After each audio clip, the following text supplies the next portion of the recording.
오늘은 하나님의 어린 양을 보라라는 제목을 가지고 요한복음 1장 29절부터 34절까지 말씀을 살펴봤으면 좋겠습니다.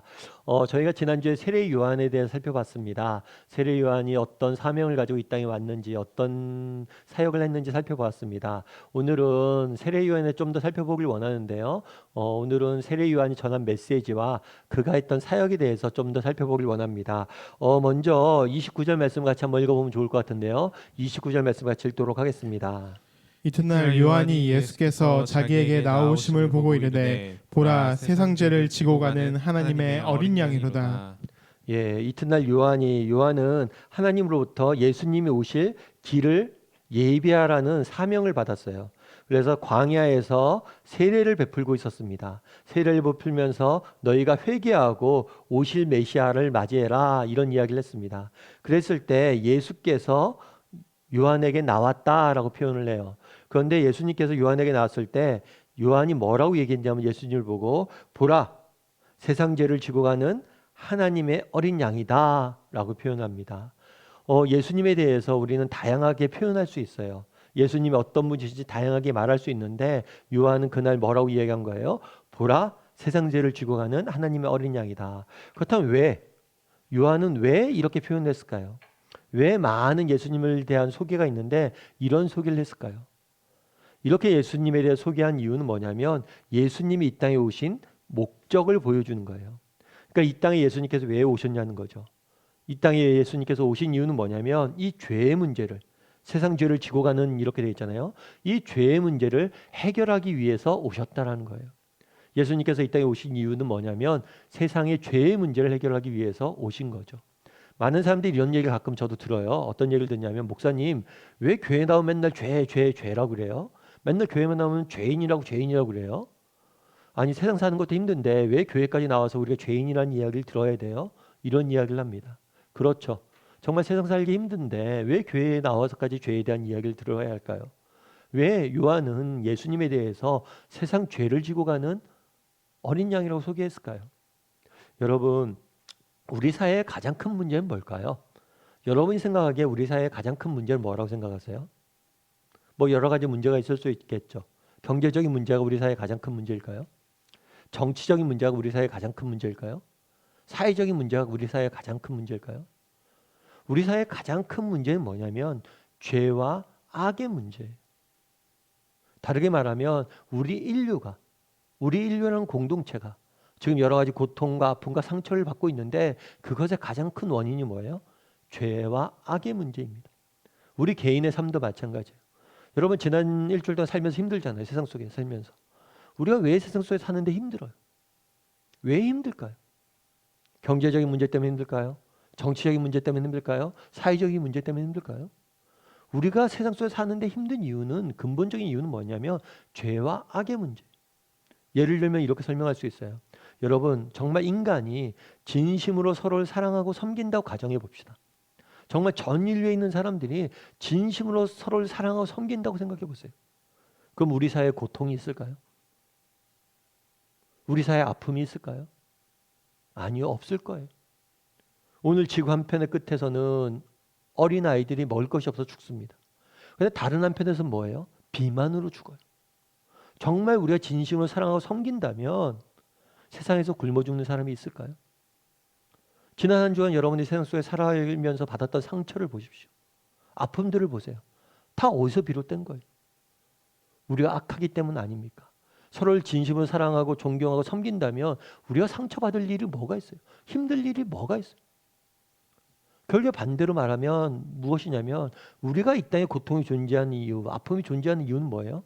우리가 서로를 진심으로 사랑하고 섬기지 않기 때문이에요. 다르게 말하면 우리 안에 뭐가 있기 때문이에요? 죄와 악이 있기 때문이에요. 최근에 굉장히 안타까운 이야기가 있었습니다. 어떤 이야기가 있었냐면 태어난 지 이제 16개월밖에 안 된 아이가 양부모의 학대로 인해서 죽는 사건이 있었죠. 이 이야기를 듣고 얼마나 많은 사람들이 안타까워했어요. 얼마나 많은 사람이 슬퍼했어요. 얼마나 많은 사람들이 분노했어요. 어떻게 이럴 수가 있냐? 어떻게 인간이 이럴 수가 있냐고 붕괴를 했죠. 그런데 우리가 기억해야 될 일이 있어요. 그것은 한 개인의 문제가 아니란 거예요. 그 한 사람의 문제가 아니란 거예요. 여러분 아마 2차 세계대전을 아실 거예요. 2차 세계대전 때 독일은 많은 악행을 저질렀습니다. 특별히 우생학에 기반해서 뭘 했냐면 유대인들을 학살을 했죠. 유대인들을 포로 수용소에 가두고 생체 실험을 하고 정말 무고하게 그 사람 수백만 명의 사람들을 죽였어요. 정말 인간이 해서는 안 될 일들을 한 거죠. 그런 다음에 전쟁이 끝나니까 뭐가 있었냐면 전범 재판이 있었어요. 전범 재판이 있으니까 이 전범 재판은 뭐냐면 죄인들, 그러니까 이 전쟁이 끝났으니까 이 전쟁 때 악을 행했던 죄인들을 재판하는 일이 있었던 거예요. 그래서 독일에서 그 당시에 포로 수용소를 관장했던 소장, 그에게 그런 생체 실험을 명령했던 사람들, 이런 사람들이 피고석에 쭉 나왔죠. 그리고 증인으로는 누가 나왔어요? 유대인들. 그 당시에 포로 수용소에 생활했던, 포로 수용소에서 사랑하는 가족들을 잃었던, 정말 수많은 고문을 당했던, 정말 이 동물 대접을 받았던 그 사람들이 나와서 증언을 했어요. 이런 일들이 있었다. 그런데 그 당시에 증인으로 나왔던 한 사람이 이 재판이 끝난 다음에 이런 고백을 했어요. 그 재판에서 내가 너무나 큰 충격을 받았다는 거예요. 그럼 이 사람은 왜 충격받았을까요? 정말 독일인들이 행했던 그 악행 때문에, 야 어떻게 저렇게 파람치한 일들을 인간의 탈을 쓰고 할 수 있을까? 이런 것 때문에 충격받았을까요? 아니에요. 자신이 받은 고통이나 그들이 행했던 악이 아니라 진짜 고통받았던, 충격받았던 게 있었던 거예요. 그건 뭐냐면 피고석에 나왔잖아요. 피고인들, 독일인들 나왔는데 그 피고석에 있는 사람들이 너무나 평범한 나와 같은 인간이란 거예요. 수용소에서 고통당하고 있을 때는 정말 이 수용소의 소장은 괴물일 거라고 생각을 했대. 그런데 막상 피고석에 앉아있는 사람이 너무나 평범한 나와 같은 인간이란 거예요. 우리 사회에 수많은 악과 죄가 존재합니다. 그런데 이게 다른 사람의 문제가 아니라 우리의 문제라는 거예요. 우리 인간 내면에 존재한 악과 죄의 문제라는 거예요. 그날에 왜 예수님께서는 세상 죄를 지고 가는 어린 양이라고 표현했습니까? 왜 예수님께서는 세상 죄의 문제를 해결하기 위해서 오셨어요? 그것은 죄와 악만큼 우리 인생을 파괴하는 것은 없기 때문. 아니, 우리 인생의 가장 근본적인 문제는 이 죄와 악의 문제로부터, 인간 내면에 존재하는 이 죄와 악의 문제로부터 출발했기 때문이에요. 그래서 정말 우리가 죄와 악으로부터 해방되어지고 진심으로 서로를 사랑하고 섬길 때 우리 인생과는 정말 인간답게 살아가고 인류의 모든 문제들은 해결되기 때문이에요. 그 근본적인 문제를 해결하기 위해서 예수님께서 오셨다는 거죠. 그렇다면 예수님께서 이 문제를 어떻게 해결하셨을까요? 오늘 본문에는 이렇게 되어 있는 거예요. 이튿날 요한이 예수께서 자기에게 나오심을 보고 이르되 보라 세상 죄를 지고 가는 어린 양이다. 세상 죄의 문제를 어떻게 해결했냐면 그 죄를 지고 가는 어린 양을 통해서 해결했다는 거예요. 해결책으로 뭐냐면 그 세상 죄를 지고 가기로 결정을 했던 거예요. 그런데 오늘 우리가 본문에 보면 하나님의 어린 양이다 라는 그 표현되어 있는데 이건 조금 이상한 표현이에요. 왜냐하면 우리가 계속해서 요한복음 배우고 있잖아요. 요한복음 처음에 예수님에 대해서 뭐라고 소개했어요? 그분은 로고스다 라고 소개를 했어요. 뿐만 아니라 그분은 창조주이다 라고 소개했죠. 또 하나 그뿐만 아니라 그분은 빛이시다. 우리의 생명과 정말 진리의 원천이다 소개를 했어요. 만약에 이런 창조주 되시고 전령 되신 하나님을 동물에 비유한다면 뭐에 비유할 수 있을까요? 뭐에 비유해야 맞아요? 동물에 비유한다면 사자와 독수리와 같은 정말 힘과 지혜의 상징에 비유를 해야 돼요. 그런데 오늘 본문에 뭐로 비유한 거예요? 어린 양에. 너무나 연약하고 부족하고 정말 힘 하나 없는 미천한 동물인 어린 양에 비유했다는 거예요. 그렇다면 왜 이 어린 양에 비유했냐는 거예요. 왜 이 어린 양에 비유했을까요? 여러분 구약시대 때는 뭐가 있었냐면 제사를 지냈어요. 제사를 지낸 이유는 뭐냐면 인간이 죄를 짓잖아요. 그러면 인간의 죄를 대신해서 어린 양을 죽입니다. 그래서 어린 양이 대신 죽음으로 이 죄값을 사함을 받는 거예요. 그래서 구약시대 때 제사를 지냈고 어린 양을 드렸어요. 예수님이 바로 구약시대 때 제사 때 드렸던 이 어린 양과 같은 존재라는 거예요. 우리를 대신해서 뭘 하신 거예요? 십자가에 달리신 거죠. 그래서 우리의 죄를 뭐예요? 사해 주신 거. 하나님이 인간의 죄의 문제를 어떻게 해결하길 원하셨던 거예요? 우리의 죄를 대신 지고 죄값을 하나님께서 치르심으로 그것들을 해결하신 거예요. 그런데 이것은 놀라운 일이에요. 여러분, 인간은 죄의 문제에 대해서 어떻게 해결하려고 노력합니까? 우리도 예를 들면 그런 거죠. 아까 말씀드린 것처럼 그렇게 이방아에 대한 큰 정말 상처들이 있었어요. 그럼 뭘 합니까? 특별법을 만들죠. 이런 죄가 나타나지 않도록 특별법을 만듭니다. 법을 만들어서 이 죄를 지은 사람들은 벌하고 이 죄를 짓지 않도록 만들려고 하는 거죠. 인류는 처음부터 뭘 했냐면 죄의 문제를 닥쳤을 때 법을 만들었어요. 형벌을 가했어요. 그럼 인류가 죄로부터 자유로워졌나요? 아니에요. 더 많은 법이 생기고 더 많은 악이 천거려 있고 인간 사회는 점점 악이 넘쳐나고 있는 거예요. 그런데 우리 하나님도 마찬가지죠. 인간의 죄의 문제를 어떻게 해결하면 됩니까? 예수님이 더 잘 알죠. 정말 법으로 해결하면 돼요. 죄인들은 형벌을 내리고 죄인들은 지옥에 보내고 죄인들은 다 죽여버리면 돼요. 죄의 값을 받게 하면 됩니다. 그런데 그러지 않으셨죠. 뭘 했어요? 우리를 대신해서 하나님의 아들이 무죄하신 그분이 대신 죄의 대가를 받으셨다는 거예요. 제가 아는 목사님이 한 분 계세요. 이 목사님은 많은 분들에게 존경하고 사랑을 받는 목사님이세요. 근데 이 목사님이 최근에 암에 걸리셨어요. 암에 걸리셔서 또 암이 전이돼서 항암 치료도 받고 너무 많은 고생을 하셨죠.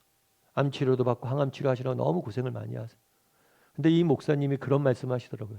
자기가 평생을 복음에 대해서 이야기하고 설교를 해왔는데 참 내가 암에 걸려다 보니까 내가 정말 복음에 대해서 몰랐고 잘못 설교한 것 같다고. 왜냐하면 정말 생명이 있다는 거. 그것만큼 소중한 것이 없다는 거. 정말 죽음 앞에 서 보니까 생명이 있다는 거. 정말 복음 안에 생명이 담겨져 있다는 거. 이것만큼 놀라운 진리가 없다는 거. 그러면서 그런 얘기를 하더라고요. 항암 치료받고 암 치료하는 거 얼마나 힘듭니까? 얼마나 고생스러워요. 그런데 이제 이 목사님 손주가 있대요. 손주가 있는데 손주가 노는 걸 이렇게 보는데 집에서 노는 걸 보는데 그 생각이 들었대. 야, 그래도 내가 아파서 다행이다. 이 몹쓸병이 저 손주한테 걸렸으면 어땠을까? 그러면 정말 내가 가슴이 더 찢어졌을 것 같다. 정말 손주가 이 몹쓸병에 걸리면 내가 가슴이 더 찢어졌을 것 같고 내가 대신 걸리고 싶은 마음이 들었을 것 같다고. 그래서 정말 이런 몹쓸병이 내가 걸려서 다행이다 이런 얘기를 하시더라고요. 그러면서 하나님의 마음을 좀 깨달았대요. 정말 우리를 대신해서 십자가에 지시던 그 하나님의 마음. 맞는 얘기죠. 참 공감이 됐어요. 그런데 여러분, 손주는 내가 대신 아파줄 수 있어요. 내가 아파서 손주가 안 아프고 내가 아파서 다행이다 생각할 수 있어요. 나와 무관한 사람은 어떻습니까? 여러분 종합병원에 가보십시오. 얼마나 중병에 걸린 사람들이 많아요. 여러분들 그 사람들 보면서 무슨 생각이 듭니까? 야, 저 사람을 위해서 내가 대신 아파줬으면 좋겠다. 내가 대신 아파야지. 이런 생각이 듭니까? 이런 생각 갖는 사람은 없어요. 성경은 우리가 누구라고 이야기해요? 우리가 죄인이었고 우리가 악인이었고 하나님의 원수였고 하나님을 외면한. 성경은 뭐라고 이야기합니까? 예수님을 십자가에 못 박은 그 로마 군인을 위해서 죽으셨다라고 이야기를 해요. 나를 죽이는 사람을 위해서 대신 죽는 사람이 어디 있냐는 거예요. 그날의 세상 죄를 지고 가는 하나님의 어린 양이라고 이야기를 합니다. 이 표현에서 우리가 알 수 있는 건 뭐예요? 정말 하나님이 얼마나 우리를 사랑하시는지를 알 수 있는 거예요. 우리가 얼마나 큰 사랑을 받았는지 우리가 알 수 있는 거예요. 많은 사람들이 그런 얘기를 합니다. 외롭다고. 저도 제 친구들 중에서 그런 얘기 하더라고요. 야, 승원아, 나이가 들고 그러니까 외롭다, 세상 사는 게. 물론 세상 사는 게 외롭고 힘들죠. 그런데 우리는 외롭고 힘들지 않아도 돼요. 왜요? 우리가 받은 사랑을 생각해 보십시오. 얼마나 큰 사랑을 받았는데. 그 사랑을 가슴에 새긴다면 외로울 시간이 어디 있어요?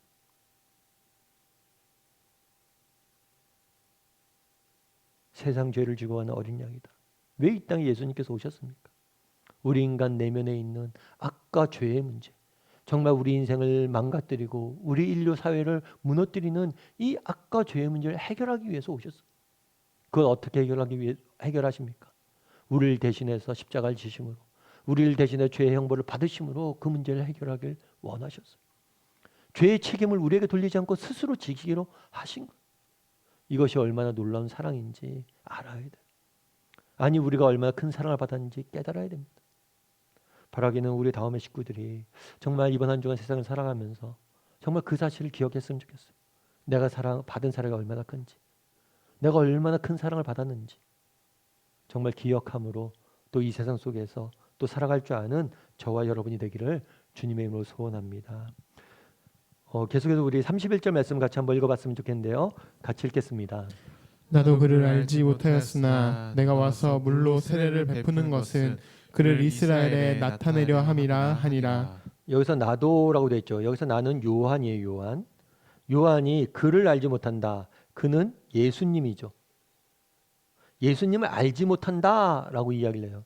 왜 이렇게 얘기했냐면 어느 날 하나님께서 요한에게 나타나셨어요. 나타나서 뭐라고 했냐면 요한아 네가 내가 메시아를 내 아들을 이 땅에 보낼 거다. 그러니까 네가 가서 미리 준비해야 되겠다. 그 길을 준비해야겠다. 광야에 나가서 사람들에게 회개하라 이야기하고 세례를 베풀어라. 라고 이야기를 했어요. 그런데 거기까지만 듣고 실제로 오실 분이 누구인지는 정확히는 알지 못했어요. 그게 예수님인지 어떤 모습을 하고 있고 누구인지는 정확히 알지 못했어요. 다만 그것을 예배하라고 사명을 받은 거죠. 그래서 나가서 세례를 광야로 나갑니다. 광야로 나가서 뭐라고 했냐면 내가 와서 물로 뭘래요? 세례를 베풀었다라고 되어 있어요. 그래서 하나님께서 명령한 거예요. 물로 세례를 베풀었다. 베풀라고 명령했고 요한은 광야에서 실제로 물로 세례를 베풀었습니다. 그런데 이 물로 세례를 베푸신 것에 대해서 우리가 좀 생각해 볼 필요가 있어요. 사실 세례는 요한이 처음 베푼 게 아니에요. 그 전에도 세례가 있었습니다. 근데 그 전에 세례가 있었는데 누가 주로 세례를 받았냐면 이방인들이 주로 세례를 받았어요. 이방인. 유대인들은 하나님의 아들이라고 생각했어요. 자신들이 하나님의 백성이라고 생각했어요. 그리고 유대인들, 이방인들은 뭐예요? 하나님을 모르는 사람들, 하나님을 믿지 않는 죄인들이라고 생각을 했어요. 그래서 그런데 이방인들 중에서 하나님을 믿고 싶은 사람들이 있었어요. 자기도 유대인처럼 살고 싶은 하나님의 백성을 살고 싶은 사람들이 있었어요. 그랬을 때 이방인들 중에서 유대인으로 들어온 사람들에게 뭘 베풀었냐면 세례를 베풀었어요. 그래서 그 당시에 세례가 있었어요. 그런데 요한의 세례가 특별한 점이 있었어요. 그건 뭐냐면 그 대상이 뭐냐면 요한은 이방인에게 세례를 베풀지 않았어요. 오히려 유대인들에게 세례를 베풀었어요. 뭐라고 얘기했냐면 니네가 이방인들에게 세례를 베푸는데 아니라는 거예요. 정말 세례를 받아야 될 사람은 누구라는 거예요? 너희라는 거예요. 유대인들 너희가 세례를 받아야 되고 너희가 죄인이고 너희가 회개해야 된다. 그래서 이 요한의 세례가 굉장히 큰 반향을 가져온 거예요. 많은 사람들이 요한의 이야기를 듣고 충격을 받은 거죠. 그래서 어떤 사람들은 이 요한의 세례를 이야기를 듣고 그 앞에 나와서 죄인임을 고백하고 세례를 받았어요. 그리고 또 많은 사람들은 뭘 했어요? 네가 무슨 권한으로 우리에게 세례를 베푸느냐? 네가 뭔데 우리한테 죄인이라고 그러냐? 죄인은 이방인이지 우리는 아니다. 이렇게 생각하는 사람들이 있었어요. 그만큼 세례 요한의 사역은 큰 반향을 가져왔어요. 왜요? 대상 때문에. 근본적으로 대상이 세례를 받아야 될 사람들은 하나님의 아들이라고 자처하는 너희라는 거예요. 우리도 마찬가지예요. 여러분 우리가 성경 말씀을 대하거나 이렇게 말씀을 대하거나 우리가 이 설교 이야기를 듣거나 뭐 이렇게 할 때 우리는 그런 생각을 하기 쉬워요. 어떤 생각을 하기 쉬워요? 내 얘기가 아니라 다른 사람의 이야기라고 생각하기 쉽다는 거예요. 아까 세상 죄를 지고 가는 어린 양이다. 세상 죄에 대한 이야기를 했을 때 뭐라고 생각해요? 세상 죄라고 했을 때 내 얘기가 아니라 다른 사람의 이야기라고 생각하기 쉽다는 거예요. 그런데 그렇지가 않아요.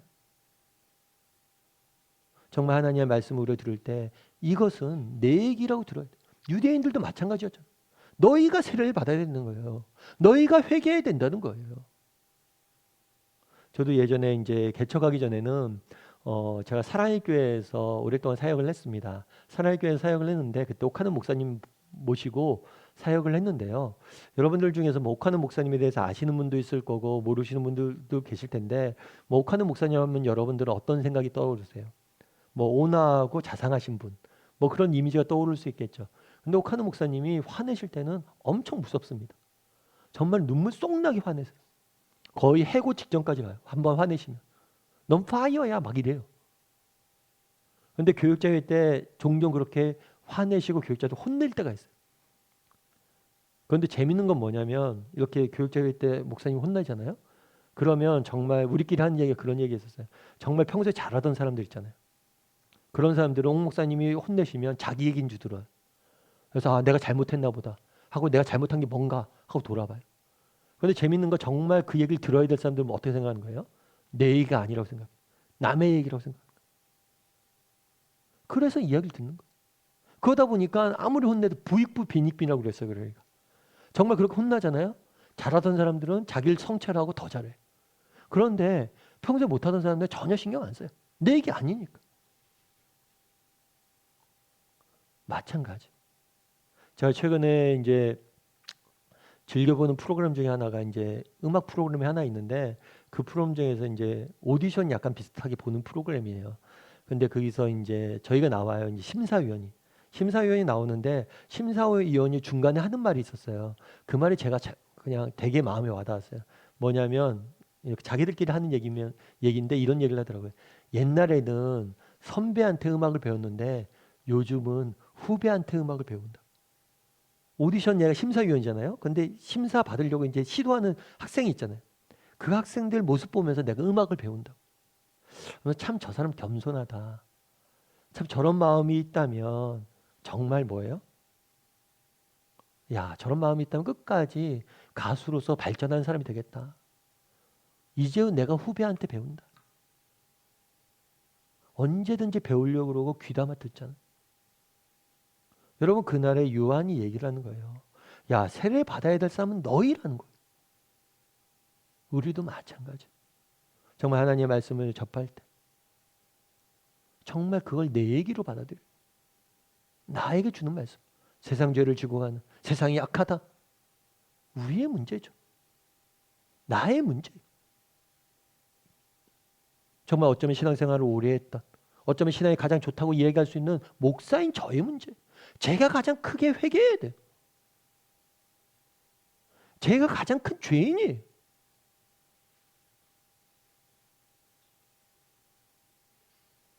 내가 세례를 받아야 돼요. 내가 광야로 나가야 되고 내가 요단에 나가야 돼. 정말 요한이 이야기했던 걸 가슴에 새겼으면 좋겠어요. 하나님의 말씀을 들을 때 항상 이건 나에 대한 이야기다라고 들을 줄 아는 사람이 되었으면 좋겠어요. 뿐만 아니라 삶의 지혜이기도 합니다. 정말 늘 어떤 상황이든지 정말 배우려고 하고 귀 기울일 줄 아는 사람이 되었으면 좋겠어요. 그러자 요한이 계속해서 이렇게 이야기합니다. 우리 32절과 33절 말씀 같이 한번 읽어볼까요? 같이 읽겠습니다. 요한이 또 증언하여 이르되 내가 보매 성령이 비둘기같이 하늘로부터 내려와서 그의 위에 머물렀더라.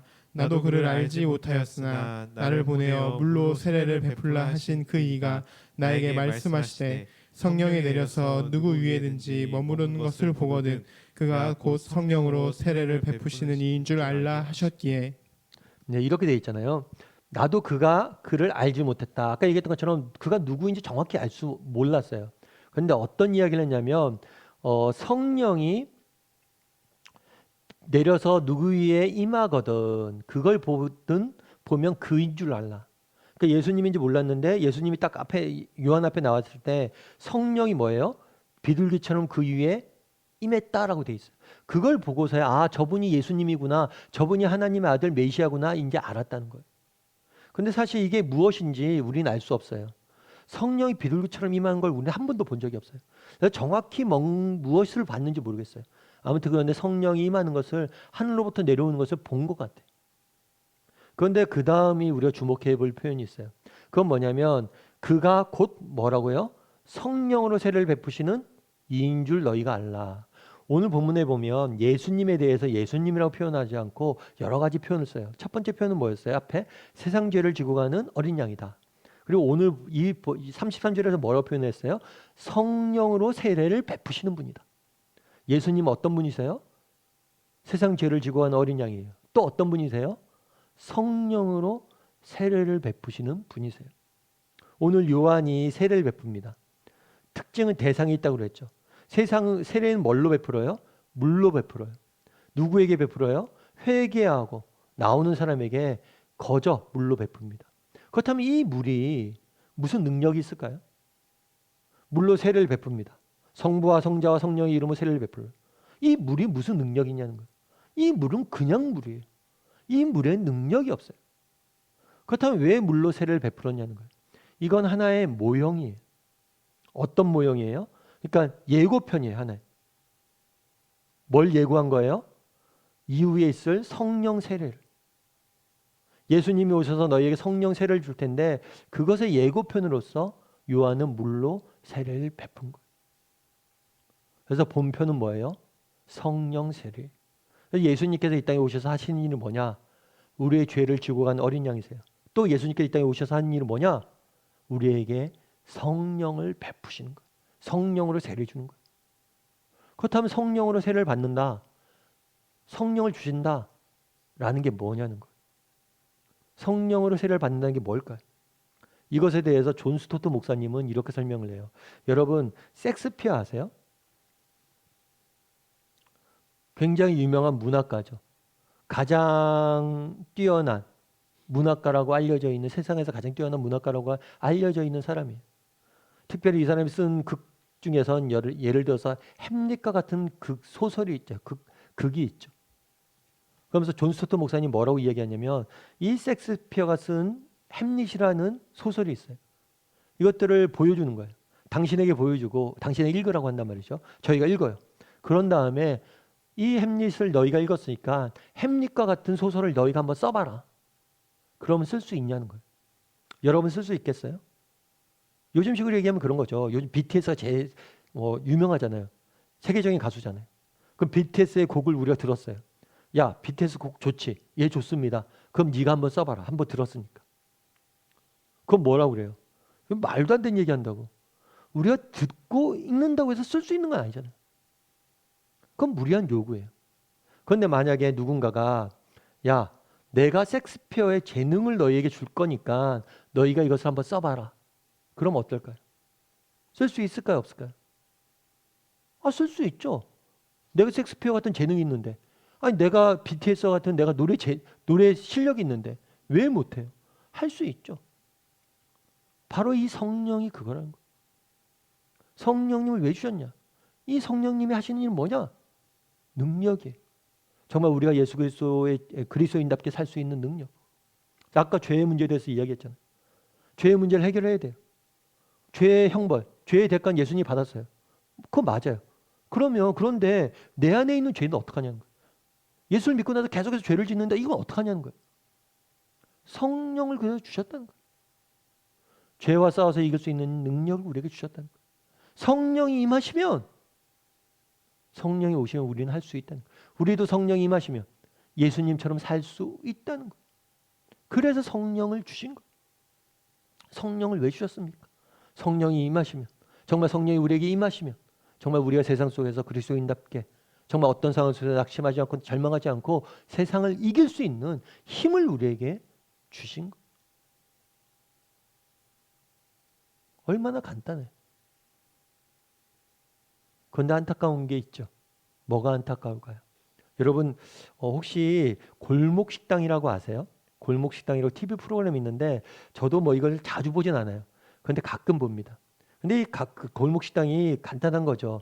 예를 들면 그런 거예요.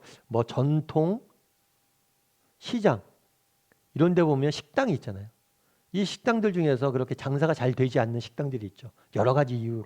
위치적인 문제나 음식의 문제나 이런 것들을 있는데 이런 식당을 찾아가서 이 백종원이라는 사람이 컨설팅을 하는 거예요.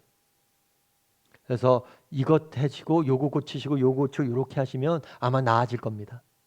그리고 일주일이나 시간 지난 다음에 다시 오죠. 어떻게 지난번에 이렇게 고치라고 했는데 고치셨어요? 그럼 딱 보면 그걸 고치죠. 그래서 제가 재밌게 보는 이유는 뭐냐면 이 짧은 컨설팅인데 이 컨설팅 받고 나서 식당이 막 변하는 거예요. 손님들도 좋다고 그러고. 그래서 우리가 잘 아는 제주도에 있는 그 유명한 돈가스 집도 이렇게 생긴 거잖아요. 그래서 참 나도 저런 사람이 됐으면 좋겠다라는 사실은 소망이 좀 있으면서 봐요. 야, 누군가 나를 만났을 때 내 얘기 몇 마디 들어서 저렇게 변화되어지고 저러면 정말 좋겠다. 목회자로서도 그렇고 개인으로도. 그런데 제가 보면서 또 한 가지 재밌는 게 있어요. 그건 뭐냐면 이 백종원 씨가 요게 잘못됐으니까 요걸 한번 고치십시오라고 레시피를 주잖아요. 그리고 시간이 지나면 다시 와요. 그런데 안 고쳐요, 그렇게. 안 고치는 거예요. 왜 안 고치나 보니까 자기 생각이 있는 거죠. 자기 게 맞다는 거예요. 자기 걸 고집하는 거죠. 뭐 저는 요리에는 문외한인데 뭐 그런 소신 있는 거 좋죠. 그런데 때로는 내가 봐도 저건 고쳐도 될 것 같은데 안 고치는 게 있어요. 그 답답하죠. 야, 저걸 왜 안 고치나. 답답해서 봅니다. 그런데 그게 우리의 문제일 수 있다는 거예요. 그날에 뭐라고 얘기해요? 너희가 나에게 나오면 성령을 주시겠다.